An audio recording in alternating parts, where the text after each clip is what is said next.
அங்கதானே இருந்தேன். அப்ப வந்து எழுதிட்டேன் 2 ரூபா 2 ரூபா 2 ரூபா.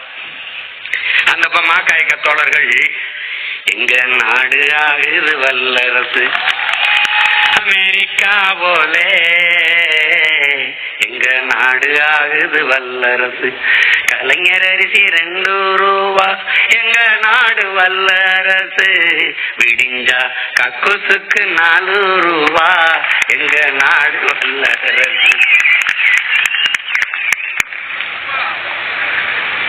சதம் அடித்தார் டெண்டுல்கர், எங்க நாடு வல்லரசு. படிச்ச டிகிரி எல்லாம் டிடி மாஸ்டர், எங்க நாடு வல்லரசு.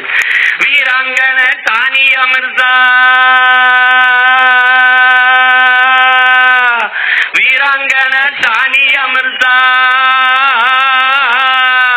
வீராங்கன தானியா மிர்சா. இப்ப விவசாயம் கிடக்குது தரிசா, எங்க நாடு வல்லரசு. வந்தே வந்தே மாதரம் ஏ மாதரம், நொந்தே நொந்தே சாகுறோம். டெல்லி வரைக்கும் 1 ரூபா போனும், எங்க நாடு வல்லரசு. பள்ளிக்கூடம் எரிஞ்ச பிறகு வருகுது வேணு, எங்க நாடு வல்லரசு. அது மாதிரி 2 ரூபாய்க்கு 1 கிலோ அரிசி ஒரு 5 ஆண்டு முடிஞ்சு. அடுத்து வந்தாங்க 1 கிலோ அரிசி 1 ரூபா. ஏன்? வளர்ந்துட்டான், டெவலப் ஆயிட்டான். 2 ரூபாய்க்கு அரிசி போட்டா தான் வாங்க முடியும். அது ஒரு காலம், இயல்மா வறுமையில் இருக்கான். அடுத்த ஆட்சி வரும்போது 1 ரூபா. ஏன்? வளர்ந்துட்டான்.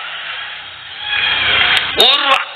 அது முடிஞ்சு அடுத்து வரும்போது அது 1 ரூபா கூட வேணாம், இலவசம். ஏன்? 1 ரூபாய்க்கு கூட பக்கற்ற கூட்டமா மாறிடுச்சு. 1 ரூபா கொடுத்து 1 கிலோ அரிசி வாங்க முடியும், அவ்வளவுதான்.